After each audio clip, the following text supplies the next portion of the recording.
এই যে আমার দাদা এখানে আছেন, নাম কি না? হ্যাঁ, মনোদেশ দেব।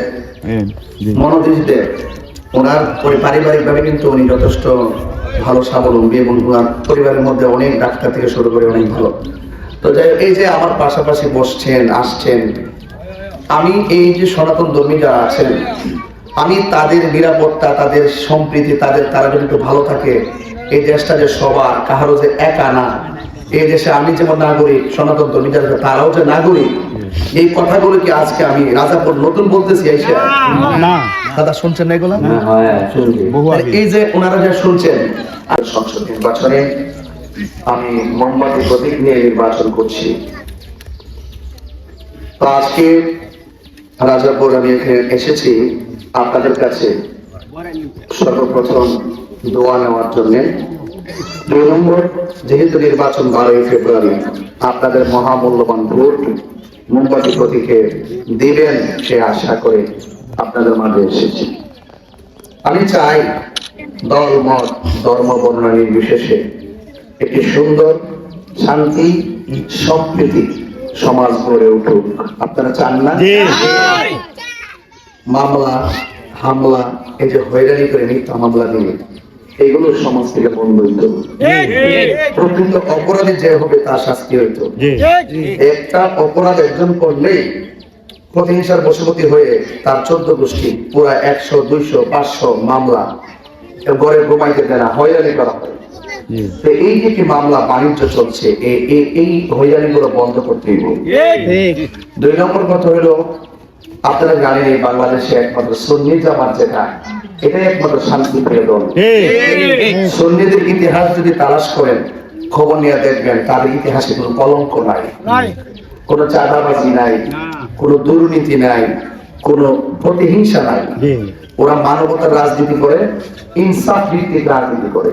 এই যে আমার দাদা এখানে আছেন, নাম কি না? হ্যাঁ, মনোদেশ দেব। মনোদেশ দেব ওনার পারিবারিক ভাবে কিন্তু উনি যথেষ্ট ভালো স্বাবলম্বী এবং ওনার পরিবারের মধ্যে অনেক ডাক্তার থেকে শুরু করে অনেক ভালো। তো যাই হোক, এই যে আমার পাশাপাশি বসছেন আসছেন, আমি এই যে সনাতন ধর্মী যারা আছেন, আমি তাদের নিরাপত্তা, তাদের সম্প্রীতি, তারা যদি একটু ভালো থাকে, এই দেশটা যে সবার, কাহারও যে একা না, এই দেশে আমি যেমন নাগরিক, সনাতন ধর্মী যারা তারাও যে নাগরিক, এই কথাগুলো কি আজকে আমি রাজাপুর নতুন বলতেছি এসে না? দাদা শুনছেন না এগুলো?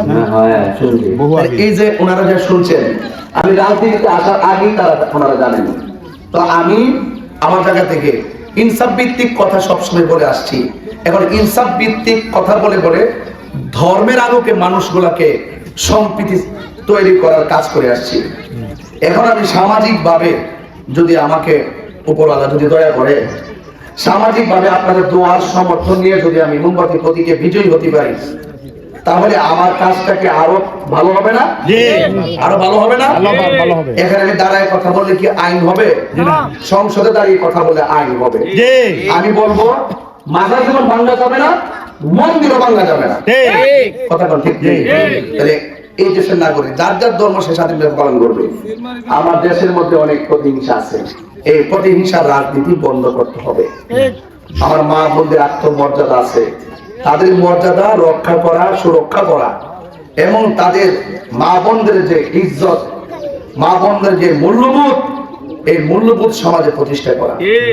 এবং এই যে কচিকাঁচা কোমল মনে যারা আছেন, শিক্ষা জাতির মেরুদণ্ড, যে জাতি যত শিক্ষিত সে জাতি তত উন্নত। এরা নির্বিঘ্নি ভাবে লেখাপড়া শান্তি মতো করত, সেই সুযোগটা তারা পাইতো। এই যে আজকে আমি ঢুকলাম এখানে, অনেকগুলো রাস্তা আমি দেখে আসছি। আমি কিন্তু প্রতিদিন 6 ঘন্টা 7 ঘন্টা মোটর সাইকেলে ঘুরি, বিভিন্ন জায়গায় যাই, ফিরে যেহেতু প্রতিদিনই করতে আসছি, চেয়ারে বয়া বয়া বড় বড় স্টেজ সাজায় ফুল দিয়া মানুষ দলা করে এনে কথা কইলে, ওই যে যারা দূর থেকে এত কষ্ট করে আয়ে, তাদের কষ্টটা বোঝা যায় না। ওই নিজে দাঁড়ে দাঁড়ে গেলে, ঘরে ঘরে গেলে, রাস্তা দিয়ে অতিক্রম করে গেলে তাদের কষ্টটা যখন আমার চোখে পড়বে, তখন আল্লাহ যদি আমার দয়া করে, তখন আমার কথা নজর থাকবো যে আমি না ওয়াদা করে এসেছিলাম ওই রাস্তাটা করে দেবো, ওই স্কুলটা করে দেবো, ওই মাদ্রাসা করে দেবো। চোখে না দেখলে কি কোন দেবো? এই জন্য আমি ঘুরে ঘুরে সব দেখতেছি। আমি ধর্ম নিয়ে কথা বলি ধর্মের ভাষায়, রাজনীতিতে কথা বলি রাজনীতির ভাষায়, এবং সবকিছু মিলা যদি আমি ধর্ম এবং রাজনীতি, ধর্ম এবং মানব সেবা, করার প্রতিনিধিত্ব যদি আমার হাতে চলে আসে, দুইটা জায়গায় আমরা কাজ করতে পারবো।